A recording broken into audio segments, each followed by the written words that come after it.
I'd like to talk today about the two biggest social trends in the coming century and perhaps in the next 10,000 years. But I want to start with my work on romantic love, because that's my most recent work. What I and my colleagues did was put 32 people who were madly in love into a functional MRI brain scanner, 17 who were madly in love and their love was accepted, and 15 who were madly in love and they had just been dumped. And so I want to tell you about that first, and then go on into where I think love is going. What 'tis to love, Shakespeare said. I think our ancestors, I think human beings, have been wondering about this question since they sat around their campfires or lay and watched the stars 1,000,000 years ago. I started out by trying to figure out what romantic love was by looking at the last 45 years of research on just psychological research. And as it turns out, there's a very specific group of things that happen when you fall in love. The first thing that happens is what I call, a person begins to take on what I call special meaning. As a truck driver once said to me, he said, "The world had a new center, and that center was Mary Ann." George Bernard Shaw said it a little differently. He said, "Love consists of overestimating the differences between one woman and another." And indeed, that's what we do. And then you just focus on this person. You can list what you don't like about him, but then you sweep that aside and focus on what you do. As Chaucer said, love is blind. In trying to understand romantic love, I decided I would read poetry from all over the world. And I just want to give you one very short poem from 8th century China, because it's an almost perfect example of a man who is focused totally on a particular woman.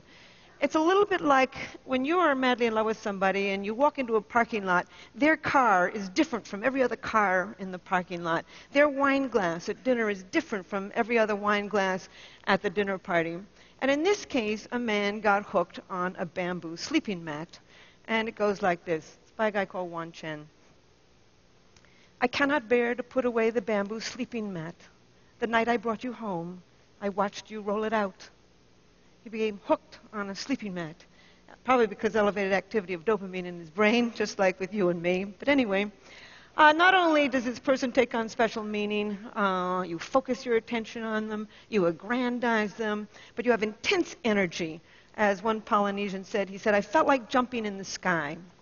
You're up all night, you're walking till dawn, you feel intense elation when things are going well, mood swings into horrible despair when things are going poorly, real dependence on this person. As one businessman in New York said to me, he said, "Anything she liked, I liked." Simple. Romantic love is very simple. You become extremely sexually possessive. You know, if you're just sleeping with somebody casually, you don't really care if they're sleeping with somebody else. But the moment you fall in love, you become extremely sexually possessive of them. I think that is a Darwinian, there's a Darwinian purpose to this. The whole point of this is to pull two people together strongly enough to begin to rear babies as a team. But the main characteristics of romantic love are craving, an intense craving to be with a particular person, not just sexually, but emotionally. You'd much rather, it would be nice to go to bed with them, but you want them to call you on the telephone, to invite you out, etc., to tell you that they love you. The other main characteristic is motivation. The motor in the brain begins to crank, and you want this person. And last but not least, it is an obsession. When I put these people in the machine, before I put them in the MRI machine, I would ask them all kinds of questions. But my most important question was always the same. It was, what percentage of the day and night do you think about this person? And indeed, they would say, all day, all night. I can never stop thinking about him or her. And then the very last question I would ask them, I would always have to work myself up to this question because I'm not a psychologist. I don't work with people in any kind of traumatic situation. And my final question was always the same. I would say, would you die for him or her? And indeed, these people would say yes, as if I had asked them to pass the salt. I was just staggered by it. So we scanned their brains, looking at a photograph of their sweetheart and looking at a neutral photograph with a distraction task in between, so we could look at the same brain when it was in that heightened state and when it was in a resting state. And we found activity in a lot of brain regions. In fact, one of the most important was a brain region that becomes active when you feel the rush of cocaine. And indeed, that's exactly what happens. I began to realize that romantic love is not an emotion. In fact, I had always thought it was a series of emotions from very high to very low. But actually, it's a drive. It comes from the motor of the mind, the wanting part of the mind, the craving part of the mind, the kind of part of the mind when you're reaching for that piece of chocolate, when you want to win that promotion at work, the motor of the brain. It's a drive. And in fact, I think it's more powerful than the sex drive. You know, if you ask somebody to go to bed with you and they say no thank you, you certainly don't kill yourself or slip into a clinical depression. But certainly around the world, people who are rejected in love will kill for it. People live for love, they kill for love, they die for love. They have songs, poems, novels, sculptures, paintings, myths, legends. In over 175 societies, people have left their evidence of this powerful brain system. I have come to think it's one of the most powerful brain systems on Earth for both great joy and great sorrow. And I've also come to think that it's one of three basically different brain systems that evolved from mating and reproduction. One is the sex drive, the craving for sexual gratification. W.H. Auden called it an intolerable neural itch. And indeed, that's what it is. It keeps bothering you a little bit like being hungry. The second of these three brain systems is romantic love, that elation, obsession of early love. And the third brain system is attachment, that sense of calm and security you can feel for a long-term partner. And I think that the sex drive evolved to get you out there looking for a whole range of partners. You can feel it when you're just driving along in your car. It can be focused on nobody. I think romantic love evolved to enable you to focus your mating energy on just one individual at a time, thereby conserving mating time and energy. And I think that attachment, the third brain system, evolved to enable you to tolerate this human being at least long enough to raise a child together as a team. So with that preamble, I want to go into discussing the two most profound social trends, one of the last 10,000 years, and the other certainly of the last 25 years, that are going to have an impact on these three different brain systems: lust, romantic love, and deep attachment to a partner. The first is women moving into the workforce. I've looked at 130 societies through the demographic yearbooks of the United Nations, and everywhere in the world, except for actually 129 out of 130 of them, women are not only moving into the job market sometimes very, very slowly, but they're moving into the job market and they're very slowly closing that gap between men and women in terms of economic power, health, and education. It's very slow. For every trend on this planet, there's a counter trend. We all know of them. But nevertheless, the old Arabs say, the dogs may bark, but the caravan moves on. And indeed, that caravan is moving on. Women are moving back into the job market. And I say back into the job market because this is not new. For millions of years on the grasslands of Africa, women commuted to work to gather their vegetables. They came home with 60 to 80% of the evening meal. The double-income family was the standard, and women were regarded as just as economically, socially, and sexually powerful as men. In short, we're really moving forward to the past. Then women's worst invention was the plow. With the beginning of plow agriculture, men's roles became extremely powerful. Women lost their ancient jobs as collectors, but then with the Industrial Revolution and the post-industrial revolution, they're moving back into the job market. In short, they are acquiring the status that they had 1,000,000 years ago, 10,000 years ago, 100,000 years ago. We are seeing now one of the most remarkable traditions in the history of the human animal. And it's going to have an impact. I generally give a whole lecture on the impact of women on the business community. I'll only just say a couple things and then go on to sex and love. There's a lot of gender differences. Anybody who thinks men and women are alike simply never had a boy and a girl child. I don't know why it is that they want to think that men and women are alike. There's much we have in common, but there's a whole lot that we do not have in common. We are, in the words of Ted Hughes, I think that we were built to be, we're like 2 feet. We need each other to get ahead. But we did not evolve to have the same brain. And we're finding more and more and more gender differences in the brain. I'll only just use a couple and then move on to sex and love. One of them is women's verbal ability. Women can talk. Women's ability to find the right word rapidly, basic articulation, goes up in the middle of the menstrual cycle when estrogen levels peak. But even at menstruation, they're better than the average man. Women can talk. They've been doing it for a million years. Words were women's tools. They held that baby in front of their face, cajoling it, reprimanding it, educating it with words. And indeed, they're becoming a very powerful force. Even in places like India and Japan, where women are not moving rapidly into the regular job market, they are moving into journalism.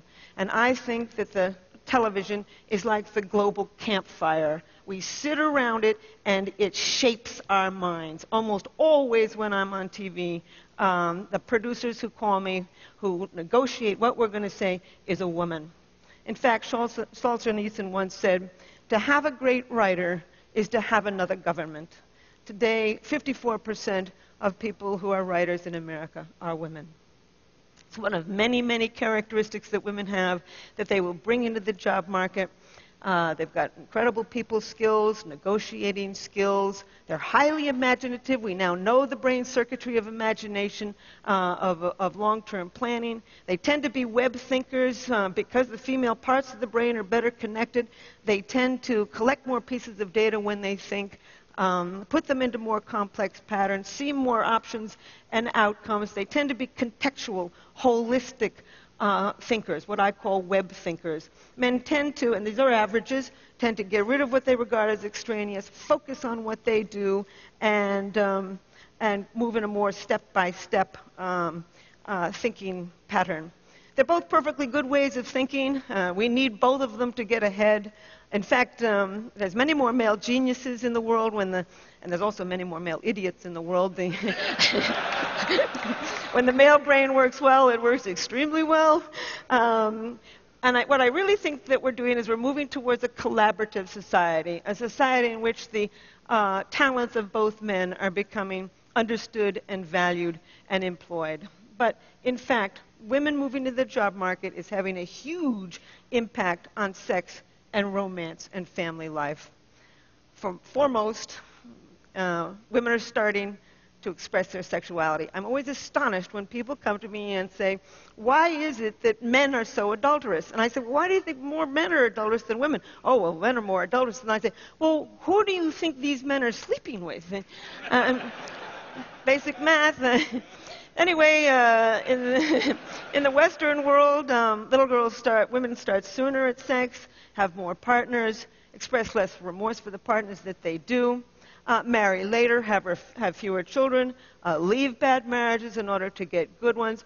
We are seeing the rise of female sexual expression. And indeed, once again, we're moving forward to the kind of sexual expression that we probably saw on the grasslands of Africa 1 million years ago, because this is the kind of sexual expression that we see in hunting and gathering societies today. We're also returning to an ancient form of marriage, equality. They're now saying that the 21st century is going to be the century of what they call the symmetrical marriage, or the peer marriage, or the companionate marriage. This is a marriage between equals, moving forward to a pattern that is highly compatible with the ancient human spirit. We're also seeing a rise of romantic love. 91% of American women and 86% of American men would not marry somebody who had every single quality they were looking for in a partner if they were not in love with that person. People around the world, in a study of 37 societies, want to be in love with the person that they marry. Indeed, arranged marriages are on their way off this braid of human life. I even think that marriages might even become more stable because of a second great world trend. The first one being women moving into the job market, the second one being the aging world population.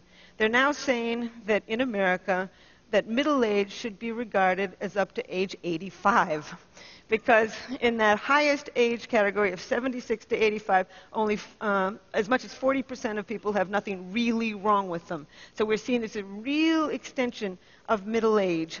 And I looked, for one of my books, I looked at divorce data in 58 societies. And as it turns out, the older you get, the less likely you are to divorce. So the divorce rate right now is stable in America, and it's actually beginning to decline. It may decline some more. I would even say that with Viagra, estrogen replacement, hip replacements, and the incredibly interesting women. Women have never been as interesting as they are now. Not at any time on this planet have women been so educated, so interesting, so capable. And so I honestly think that if there really was ever a time in human evolution when we have the opportunity to make good marriages, that time is now. However, there's always kinds of complications in this. These three brain systems, lust, romantic love, and attachment, don't always go together. They can go together, by the way. That's why casual sex isn't so casual. With orgasm, you get a spike of dopamine. Dopamine is associated with romantic love, and you can just fall in love with somebody who you're just having casual sex with. With orgasm, then you get a real rush of oxytocin and vasopressin. Those are associated with attachment. This is why you can feel such a sense of cosmic union with somebody after you've made love to them. But these three brain systems, lust, romantic love, and attachment, aren't always connected to each other. You can feel deep attachment to a long-term partner while you feel intense romantic love for somebody else, while you feel the sex drive for people unrelated to these other partners. In short, we're capable of loving more than one person at a time. In fact, you can lie in bed at night and swing from deep feelings of attachment for one person to deep feelings of romantic love for somebody else. It's as if there's a committee meeting going on in your head as you are trying to decide what to do. So I don't think, honestly, we were an animal that was built to be happy. We were an animal that was built to reproduce. I think the happiness we find, we make. And I think, however, we can make good relationships with each other. So I want to conclude with two things. I want to conclude with a worry. I have a worry, and with a wonderful story. The worry is about antidepressants. Over 100 million prescriptions of antidepressants are written every year in the United States. And these drugs are going generic. They are seeping around the world. I know one girl who's been on these antidepressants, serotonin-enhancing, SSRIs, serotonin-enhancing antidepressants, since she was 13. She's 23. She's been on them ever since she was 13. I got nothing against people who take them short-term when they're going through something perfectly horrible and they want to commit suicide or kill somebody else. I would recommend it. But more and more people in the United States are taking them long-term. And indeed, what these drugs do is raise levels of serotonin. And by raising levels of serotonin, you suppress the dopamine circuit. Everybody knows that. Dopamine is associated with romantic love. Not only do they suppress the dopamine circuit, but they kill the sex drive. And when you kill the sex drive, you kill orgasm. And when you kill orgasm, you kill that flood of drugs associated with attachment. The things are connected in the brain, and when you tamper with one brain system, you're going to tamper with another. I just simply say that a world without love is a deadly place. So now, thank you. I want to end with a story and then just a comment. I've been studying romantic love and sex and attachment for 30 years. And I'm an identical twin. I'm interested in why we're all alike. Why you and I are alike, why the Iraqis and the Japanese and the Australian Aborigines and the people up the Amazon River are all alike. And about a year ago, an internet dating service, Match.com, came to me and asked me if I would design a new dating site for them. I said, I don't know anything about personality. I said, you think you got the right person? They said, yes. It got me thinking about why it is that you fall in love with one person rather than another.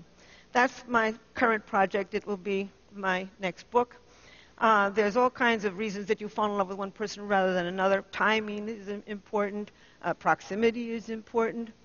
Mystery is important. You fall in love with somebody who's somewhat mysterious, in part because mystery elevates dopamine in the brain, probably pushes you over that threshold to fall in love. You fall in love with somebody who fits within what I call your love map, an unconscious list of traits that you build in childhood as you grow up. And I also think that you gravitate to certain people actually with somewhat complementary brain systems, and that's what I'm now contributing to this. But I want to tell you a story to illustrate, I've been carrying on here about the biology of love. I want to show you a little bit about the culture of it, too, the magic of it. It's a story that was told to me by somebody who had heard it just from probably a true story. It was a graduate student. I'm at Rutgers, and my two colleagues, Art Aaron is at SUNY Stony Brook. That's where we put our people in the MRI machine. And this graduate student was madly in love with another graduate student. And she was not in love with him. And they were all at a conference in Beijing. And he knew from our work that if you go and do something very novel with somebody, you can drive up the dopamine in the brain and perhaps trigger this brain system for romantic love.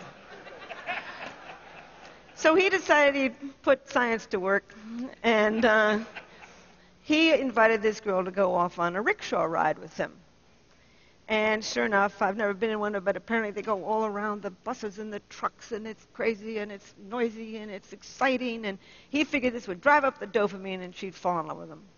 So off they go, and she's squealing and squeezing him and laughing and having a wonderful time. An hour later, they get down off of the rickshaw, and she throws her hands up, and she says, "Wasn't that wonderful? And wasn't that rickshaw driver handsome?"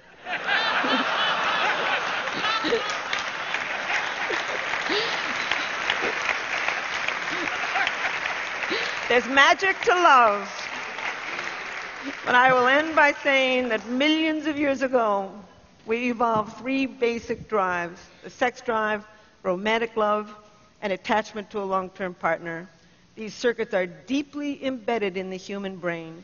They're going to survive as long as our species survives on what Shakespeare called this mortal coil.